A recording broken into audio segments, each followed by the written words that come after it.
Hello everyone, welcome to my YouTube channel chemistry with Abhishek Ranjan. तो आज के वीडियो में हम लोग जेईई में 22 जुलाई 2021 इवनिंग सेशन का पेपर डिस्कस करेंगे। वीडियो स्टार्ट करने से पहले मैं आप लोगों से एक बात शेयर करना चाहूँगा। आपको वीडियो में किसी भी तरह का कोई भी प्रॉब्लम हो, चाहे इस वीडियो में, चाहे इससे प्रीवियसली जो भी मैंने वीडियो अपलोड कर रखे हैं, किसी तरह का कोई डाउट भी हो, क्वेरी हो, तो आप बिना कोई हेजिटेशन के बिल्कुल हमसे शेयर कर सकते हो। आप या तो कमेंट बॉक्स में जाकर आप कमेंट कर सकते हो, अदरवाइज मैंने चैनल के डिस्क्रिप्शन में दे रखा है गूगल फॉर्म का लिंक। आप उस फॉर्म के थ्रू जो भी अपना क्वेरी है, फीडबैक है, आप मेरे साथ शेयर कर सकते हो। ओके, वीडियो स्टार्ट करने से पहले अगर अभी तक आप लोगों ने चैनल को सब्सक्राइब नहीं किया है तो चैनल को सब्सक्राइब कर दें और बेल आइकन प्रेस करना ना भूलें। तो आइए, सबसे पहला पेपर जो हमारा है, इसमें first question, the water having more dissolve oxygen is.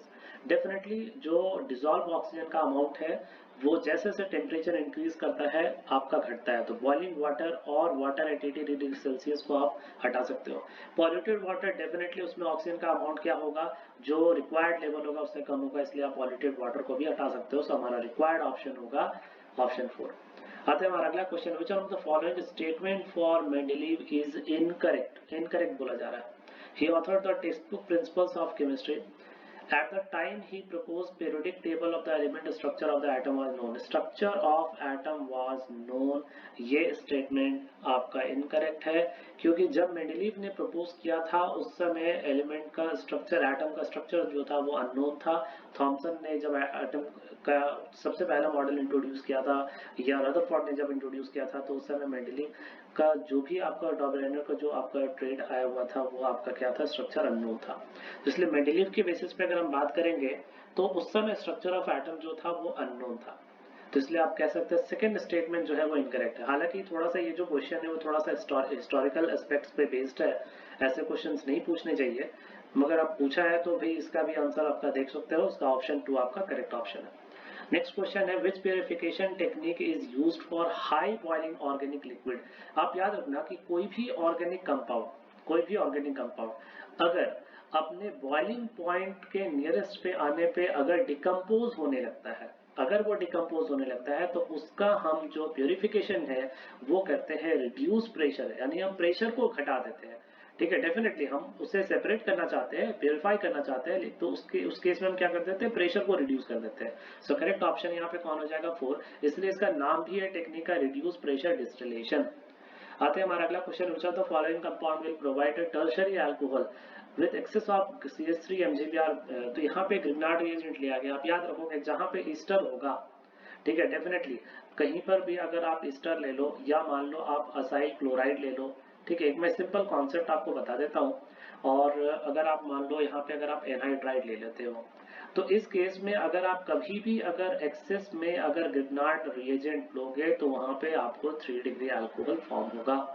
अगर आप साइनाइड लेते हो तो साइनाइड में अगर आप ग्रिग्नार्ड रिएजेंट लेते हो तो वहां पर हाइड्रोलिसिस के बाद आपको फाइनल प्रोडक्ट कीटोन मिलता है। ठीक है, और अगर आप कीटोन या एल्डिहाइड या इनकेस अगर मैं इन जनरल बोलूं कार्बोनाइल कंपाउंड लेते हो और उसमें अगर आप ग्रिग्नार्ड रिएजेंट लेते हो तो आपको अल्कोहल मिलता है। तो अल्कोहल भी आपको अप टू जो होगा कार्बोनाइल कंपाउंड में अगर कीटोन लोगे तो वहां पे 3 डिग्री अल्कोहल बन सकता है। तो आप यहाँ पे देखो ध्यान से कि अगर मैं यहाँ पे ईस्टर, देखो ईस्टर है फर्स्ट ऑप्शन यहाँ पे, तो ऑब्वियसली इसके साथ हमें 3 डिग्री अल्कोहल मिल सकता है। यहाँ पे ईथर है, यहाँ पे साइनाइड है और यहाँ पे आपका अल्काइन है, इसलिए इसके साथ नहीं मिल सकता। यहाँ पे आपका कीटोन बना हुआ है, यहाँ पे OH है, लेकिन सबसे पहले ग्रिग्नार्ड रिएजेंट जो है वो इसके साथ आपका रिएक्शन कर जाएगा, एसिड बेस रिएक्शन। उसी तरह से हमारा अगला स्टेटमेंट है यहाँ पे डबल बॉन्ड O, तो यहाँ पर भी आपका कीटोन है, लेकिन ये तुम्हारा अगर हम बात करेंगे तो इसके एरोमेटिक कैरेक्टर पे यहाँ पे OH बना सकते हैं, तो इसलिए पहले उस पे एसिड बेस रिएक्शन हो जाएगा। इसलिए हम करेक्ट ऑप्शन यहाँ पे हो जाएगा आपका ऑप्शन 1। हमारा अगला क्वेश्चन है, which of the following compound does not exhibit resonance. Resonance के लिए आप सिंपल देखो, ऑक्सीजन का लोन पेयर है तो पाई, तो इसके बाद सिग्मा यहाँ पे होगा, देन उसके बाद पाई, तो यहाँ पे आपका रेजोनेंस है।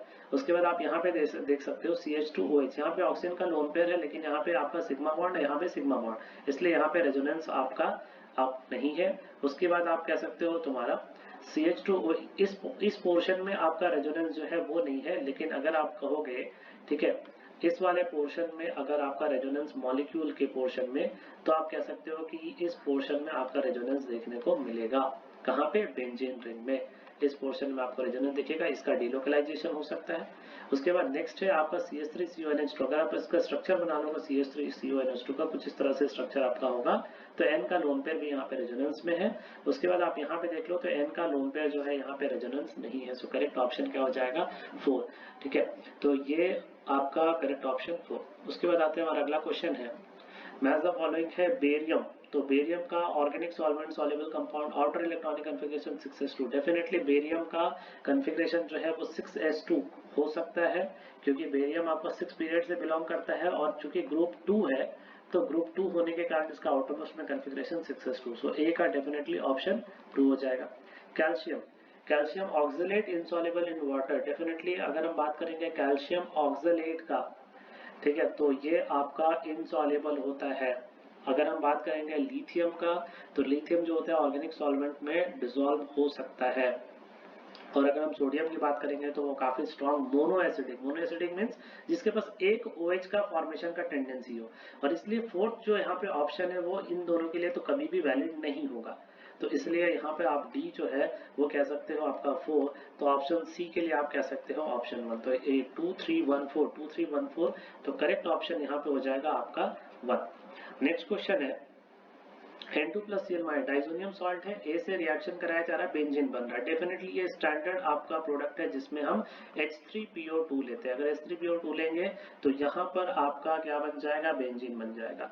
अब बेंजीन में बोला जा रहा है हम कौन सा बी यहाँ पे रिएजेंट लेंगे कि ये बन जाएगा, तो डेफिनेटली ये फ्रेडल क्राफ्ट अल्काइलेशन है, तो हम यहाँ पे क्या ले सकते हैं, CH3CH2Cl ले सकते हैं। तो ये आपका बी हो गया और ये आपका ए हो गया। तो देख लीजिए कौन सा ऑप्शन हो जाएगा इसमें, ऑप्शन 1। आइए हमारा अगला क्वेश्चन है, isotopes of hydrogen which emit low energy beta minus. आप यहाँ पे समझो low energy beta minus, that means isotope hydrogen is radio active isotope कौन होता है हाइड्रोजन का, ट्रिटियम। तो इसलिए ऑप्शन 2 हो जाएगा करेक्ट। हमारा अगला क्वेश्चन है हाइब्रिडाइजेशन के बेसिस पे SF4 का हाइब्रिडाइजेशन। SF4 के लिए हाइब्रिडाइजेशन आप निकाल लोगे तो 6 + 4/2 दैट इज sp3d। उसके बाद IF5 के लिए आप निकाल लोगे तो 7 + 5/2 that is sp3d2। NO2 plus के लिए अगर आप निकाल लोगे तो NO2 प्लस के लिए that is 5 - 1/2 that is sp। And NH4 plus के लिए आप निकाल लोगे तो 5 + 4 - 1/2 that is sp3। So correct option देख लो, आपका ए का जो है वो आपका हो जाएगा sp3d, मींस ए का 3 हो जाएगा आपका। उसके बाद आप बी पे देख लो IF5 के लिए sp3d2, तो बी का आपका 1 हो जाएगा। उसके बाद सी का आपका हो जाएगा 5 और उसके बाद डी का आपका हो जाएगा sp3, दैट इज डी में आपका 4 हो जाएगा। तो इस तरह से 3, 1 और 5 एंड 4। सो करेक्ट ऑप्शन क्या हो जाएगा यहाँ पे आपका ऑप्शन 3। हमारा अगला क्वेश्चन है when silver nitrate solution is added to potassium iodide. ध्यान से देखो, यहाँ पे पोटेशियम आयोडाइड है और इस पे हम सिल्वर नाइट्रेट डाल रहे हैं, तो क्या होगा कि रिएक्शन होगा AgNO3 जो होगा वो पोटेशियम आयोडाइड के साथ मिलकर AgI का प्रेसिपिटेट बना रहा होगा। जैसे ही AgI यहाँ पर प्रेसिपिटेट बना होगा तो सपोज ये AgI प्रेसिपिटेट बन गया। अब ये जो AgI है ये क्या करेगा, अपने कॉमन आयन को ढूंढेगा सॉल्यूशन में, कौन है I-। तो ये आपका AgI बन गया और जो कॉमन आयन है I-, वो क्या होगा, इससे आकर आपका जुड़ता जाएगा I-। तो इस तरह से एक यहाँ पे कोलाइडल आपका पार्टिकल का फॉर्मेशन यहाँ पे होना शुरू होगा, सोल का फॉर्मेशन होगा। मतलब ये आपका AgI और जो किससे चिपकेगा, I- से आपका जाकर आपका चिपकता जाएगा। इसी तरह से अगर उल्टा कर देते, अगर यहाँ पे Ki ले लेते, AgNO3 यहाँ ले लेते, तो AgI होता और Ag+ के साथ वो जाकर अट्रैक्ट होता है। इसलिए करेक्ट ऑप्शन क्या हो जाएगा, option 1। Which of the following molecule does not show stereoisomerism। तो भाई इसका स्ट्रक्चर बना लेते हैं, 3,4 डाइमिथाइल हेक्स 3 तो ये आपका स्ट्रक्चर हो गया, ठीक है, ए का। उसके बाद आपको बोला जा रहा है 3 मिथाइल हेक्स 1 तो ये आपका स्ट्रक्चर हो गया। उसके बाद बोला जा रहा है 3 इथाइल हेक्स 3 ये हो गया। उसके बाद इथाइल यहाँ लगा दिया जाए। उसके बाद 4 मिथाइल हेक्स 1 और ये आपका यहाँ पे आ गया। अब क्या बोला जा रहा है, इसमें कौन आइसोमेरिज्म शो नहीं करेगा, स्टीरियो है। ध्यान से देखिए, स्टीरियो मतलब ज्योमेट्रिकल भी हो सकता है, ऑप्टिकल भी हो सकता है। तो ऑब्वियसली ये ज्योमेट्रिकल कर सकता है, या GI कर सकता है। ये आपका कायरल सेंटर है तो ऑप्टिकल आइसोमेरिज्म शो कर सकता है ये। और यहाँ पर दोनों इथाइल ग्रुप है, तो ऑप्शन आपका 3, क्योंकि ये ज्योमेट्रिकल आइसोमेरिज्म शो नहीं कर सकता, नहीं ऑप्टिकल कर सकता है। उसके बाद आप यहाँ पे देख लो तो ये ऑब्वियसली एक कायरल सेंटर है, मतलब ये आपका ऑप्टिकल शो कर सकता है। करेक्ट ऑप्शन क्या हो जाएगा? ऑप्शन 3। आइए हमारा अगला क्वेश्चन है, given below is the statement about diborane. तो भाई पहले डाइबोरेन का स्ट्रक्चर बना ले हम लोग, क्योंकि इस पे ही क्वेश्चन बेस्ड है। तो ये आपका डाइबोरेन का स्ट्रक्चर हो गया। अब बोला जा रहा है diborane is prepared by the oxidation of NaBH4 with I2। Obviously statement तो करेक्ट है, NaBH4 का रिएक्शन जब हम I2 से कराते हैं तो ये बेसिकली आपका NaI plus B2S6 along with hydrogen. तो ये स्टेटमेंट तो बिल्कुल करेक्ट है। और ऑक्सीडेशन हो रहा है, ये आपका ऑक्सीडेशन हो गया, ये आपका रिडक्शन हो गया, रिडॉक्स रिएक्शन होता है, तो ये स्टेटमेंट तो करेक्ट है। Each boron atom is sp2 hybridized state, बिल्कुल नहीं, ये sp3 का हाइब्रिडाइजेशन होता है। Diborane has one bridge, obviously यहाँ पे आपका 2 ब्रिज हाइड्रोजन है। देखो इसे 1 सेंटर, 2 सेंटर, 3 सेंटर और 2 इलेक्ट्रॉन कहते हैं। तो बेसिकली 3 सेंटर 2 इलेक्ट्रॉन जो बॉन्ड है ये दो यहाँ पर बन रहा है, एक ये और एक ये। उसके बाद diborane is planar molecule, definitely planar तो नहीं है, ये वाला पोर्शन आपका प्लानर होता है, लेकिन ये और ये आपका क्या होता है? नॉन प्लानर होता है। तो इसलिए प्लानर मॉलिक्यूल तो बिल्कुल भी नहीं, इसलिए करेक्ट ऑप्शन हो जाएगा ए, यानी कि यहाँ पे option 2। Which of the following group 15 hydride strongest reducing agent का मतलब होता है आपका ability to release hydrogen easily. कौन हाइड्रोजन इजिली रिलीज कर देगा? ऑब्वियसली इसका बॉन्ड लेंथ ज्यादा होगा। तो डाउन द ग्रुप जाते हैं तो जो आपका E और H का बॉन्ड लेंथ होता है वो आपका बढ़ता जाता है, इसलिए सबसे ज्यादा यहाँ पर बॉन्ड लेंथ किसका हो जाएगा? बिस्मथ का हाइड्रोजन से इसलिए हाइड्रोजन रिलीज किया, सो स्ट्रॉन्ग रिड्यूसिंग एजेंट हो जाएगा कौन? BiH3। उसके बाद हमारा अगला क्वेश्चन है, इसमें आपको पॉलीमर से कितना आसान क्वेश्चन पूछा हुआ, क्लोरोप्रीन। तो बेसिकली स्ट्रक्चर आपको आइडेंटिफाई करना है इसमें। तो स्ट्रक्चर आइडेंटिफाई करोगे तो क्या कहोगे? क्लोरोप्रीन, तो ए का आपका स्ट्रक्चर हो जाएगा 2। उसके बाद बोला जा रहा है आपका नियोप्रीन, तो नियोप्रीन का स्ट्रक्चर क्या हो जाएगा? आपका 3rd का स्ट्रक्चर दिख रहा है। उसके बाद है एक्राइलोनाइट्राइल, तो एक्राइलोनाइट्राइल सी आपका हो जाएगा कौन? CN वाला ग्रुप, यानी कि 4।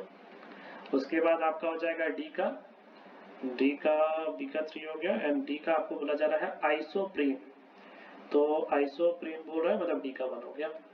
ठीक है, तो ये आपका 2 3 4 1, तो 2 3 4 1 इज द करेक्ट ऑप्शन, यानी ऑप्शन आपका 2 आपका करेक्ट हो जाएगा। हमारा अगला क्वेश्चन है, the set having ion which are coloured at paramagnetic. तो कलर्ड और पैरामैग्नेटिक होने के लिए रिक्वायर्ड कंडीशन क्या होना चाहिए? भाई स्पीसीज के पास अनपेयर्ड इलेक्ट्रॉन होना चाहिए। अब अनपेयर्ड इलेक्ट्रॉन चेक कर लेते हैं। कॉपर 2+, डेफिनेटली कॉपर 2+ के पास तो है अनपेयर्ड इलेक्ट्रॉन, क्या लिखते हैं? 3d9 लिखते हैं। Cr3+ के पास भी यहाँ पर आप बोल सकते हो अनपेयर्ड इलेक्ट्रॉन है, क्योंकि आप यहाँ पे क्या लिखोगे? 3d5 है ना, तो 4s1 लिखते हो, 3d5 लिखते हो क्रोमियम का, तो एक तो यहाँ से निकल गया, दो यहाँ से निकल गया आपका, यानी 3d3 3 अनपेयर्ड इलेक्ट्रॉन। तो अभी भी स्कैंडियम 3+ के बाद नंबर ऑफ अनपेयर्ड इलेक्ट्रॉन क्या होता है? 0 होता है। स्कैंडियम प्लस के बाद definitely number of unpaired electron होगा, क्योंकि 4s2 3d1 लिखते हो, तो भाई एक ही इलेक्ट्रॉन तो निकला है यहाँ से, तो 4s1 3d1 यहाँ पर भी अनपेयर्ड है।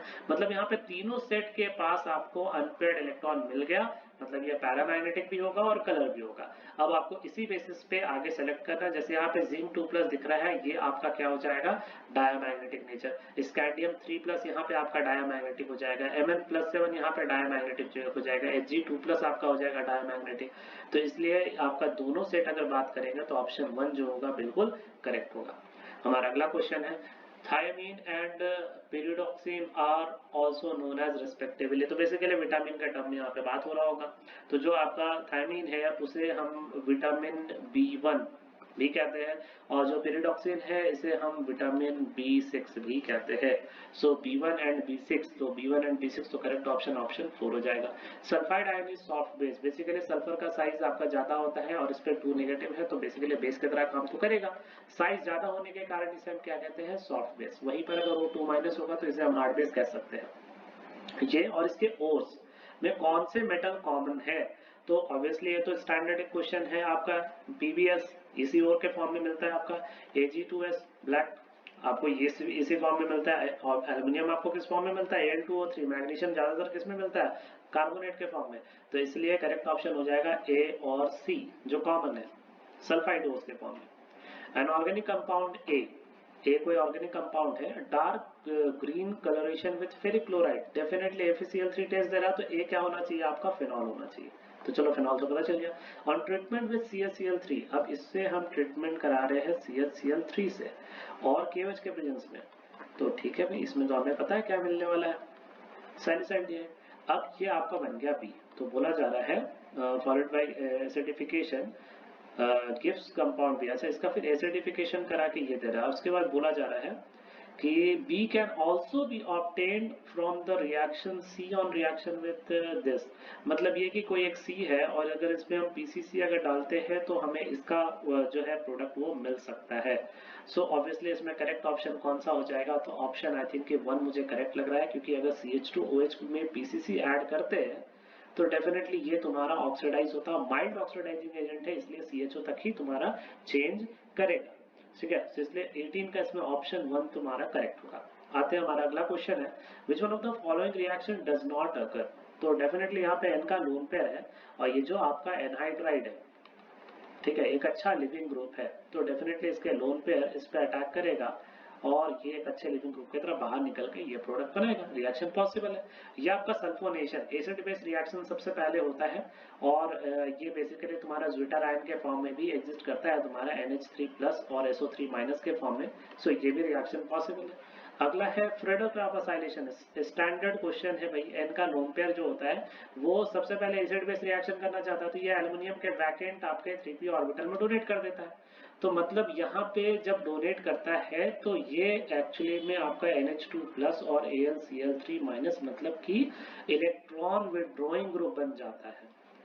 ठीक है, तो इलेक्ट्रॉन विड्रॉइंग ग्रुप बन जाने के कारण यहाँ पे फ्रेडो-क्राप रिएक्शन होता ही नहीं है, इसलिए हम कहते हैं ऑप्शन 3 जो है ये रिएक्शन नहीं पॉसिबल है।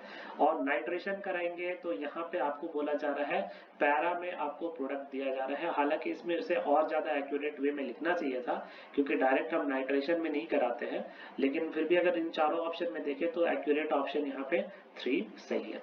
ठीक है, उसके बाद आते हैं हमारा अगला question, which one of the following 0.06 m aqua solution has low freezing point. ठीक है, तो डेल्टा TF को हम क्या लिखते हैं, लिखते हैं I × KF × M। ठीक है, अब डेल्टा TF को क्या लिखते हैं, TF - T0F = I × KF × M। अब आप यहाँ पे देखो, सॉरी मैंने यहाँ पे उल्टा लिख दिया, T0F - TF, क्योंकि बात का टेम्परेचर जो होता है वो कम हो जाता है ना, T0F - TF हो जाएगा, तो ये T0F - TF। अब आप यहाँ पे देखो बच्चे कि जो फ्रीजिंग पॉइंट है TF उसका I के साथ क्या रिलेशन है, ऑब्वियसली उल्टा दिख रहा है।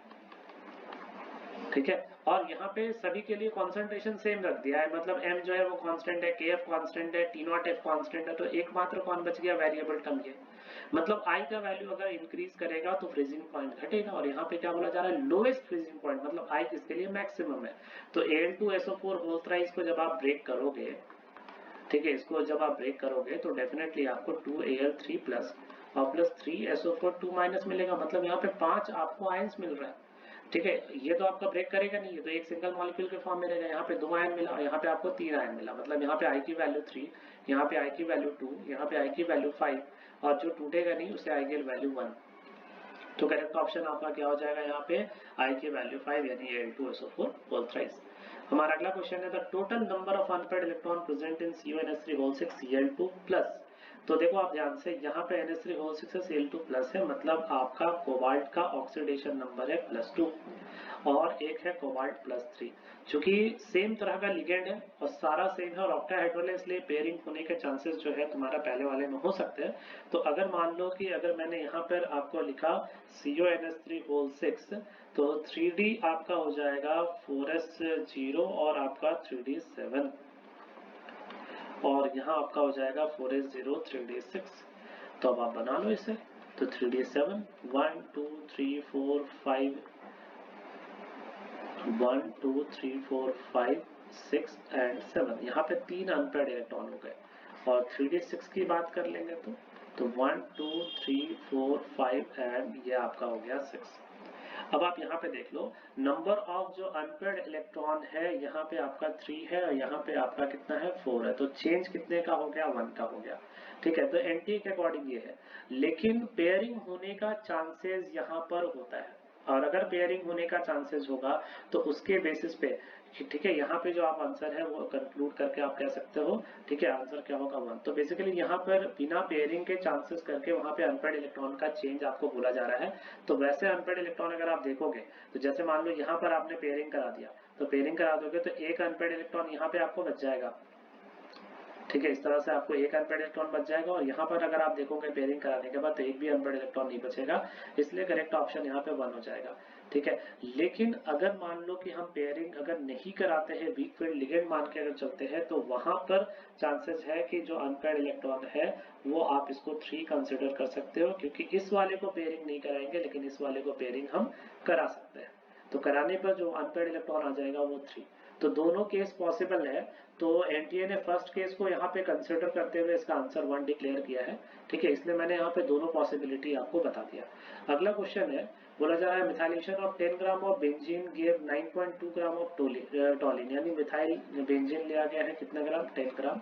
उसके बाद बोला जा रहा है कि ये जब इसका मिथाइलेशन करा रहे हैं और टॉलिन बन रहा है तो वो है आपका 9.2 ग्राम। तो ठीक है, जब आप 10 ग्राम लेते हो तो जो टॉलिन का आपका मोल्स बनेगा वो कितना बन जाएगा आपका 10/78, ठीक है। तो भाई मास ऑफ टॉलिन कितना हो जाएगा, तो मास ऑफ टॉलिन हो जाएगा 10/78 इंटू इसका मोलर मास 92। तो परसेंटेज यील्ड हम लोग क्या लिख सकते हैं, एक्चुअल कितना आया 9.2 और बाई 10/78 इंटू 92 इंटू 100, तो यहाँ से आपका कितना परसेंट आ गया 78%। तो करेक्ट ऑप्शन क्या हो जाएगा 78।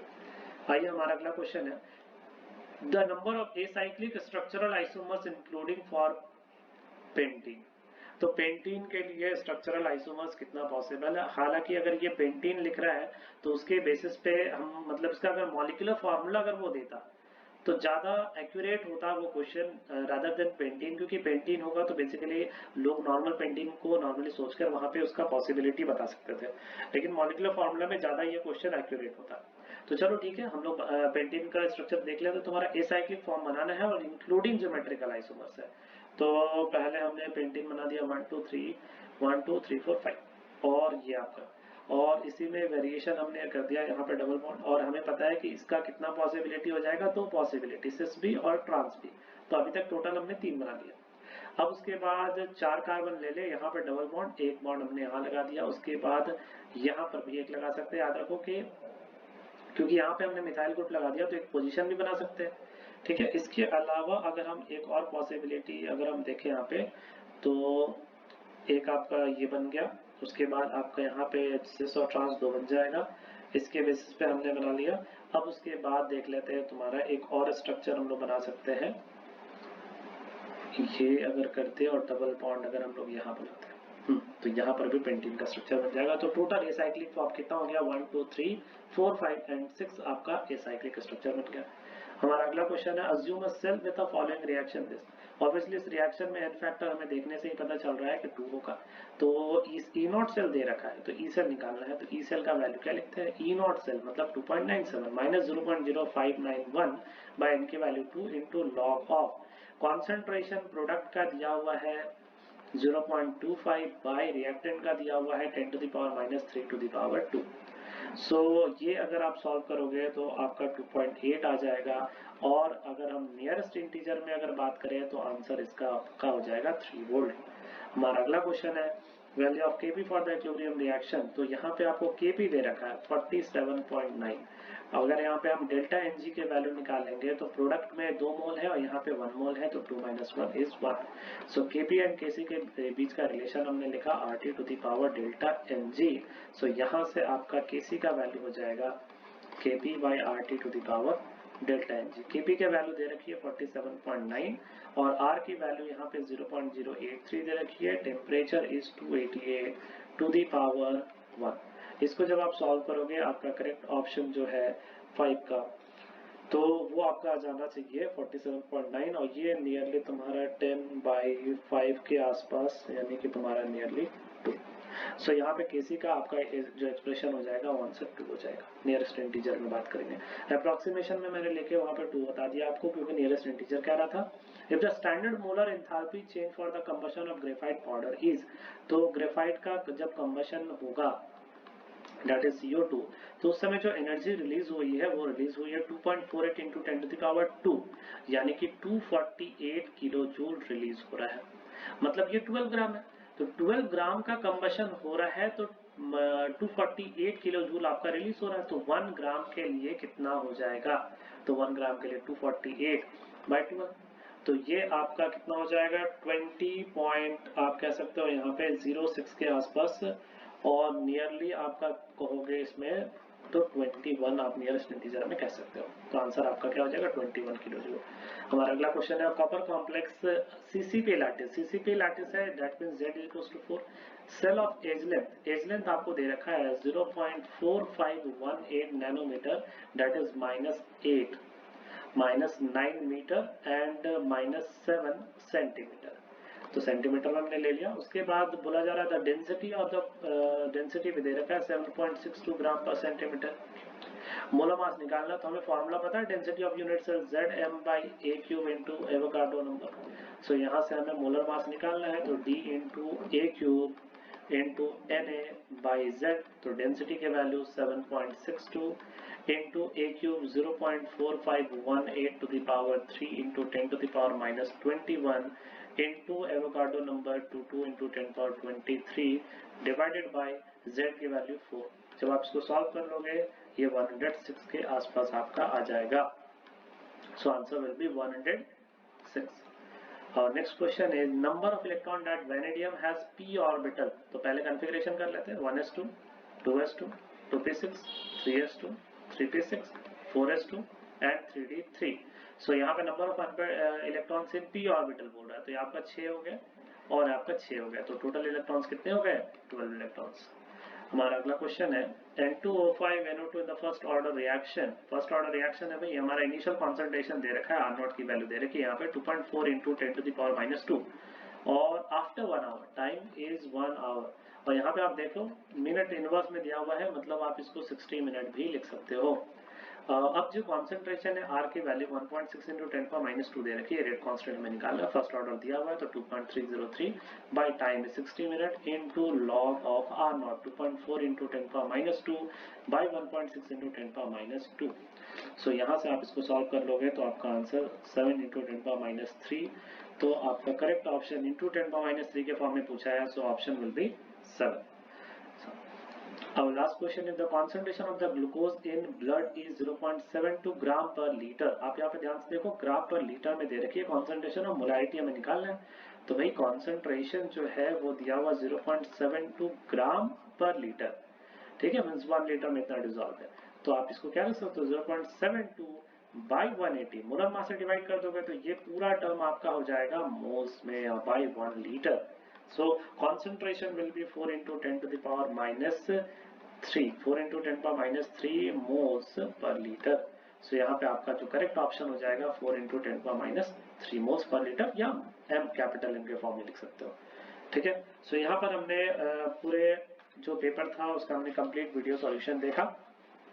सो अगर आपको वीडियो से रिलेटेड किसी भी तरह को कोई क्वेरी होगा, जैसा मैंने वीडियो के स्टार्ट में बताया, आप उस इंस्ट्रक्शन को फॉलो करके अपना क्वेरी को मेरे साथ शेयर कर सकते हो।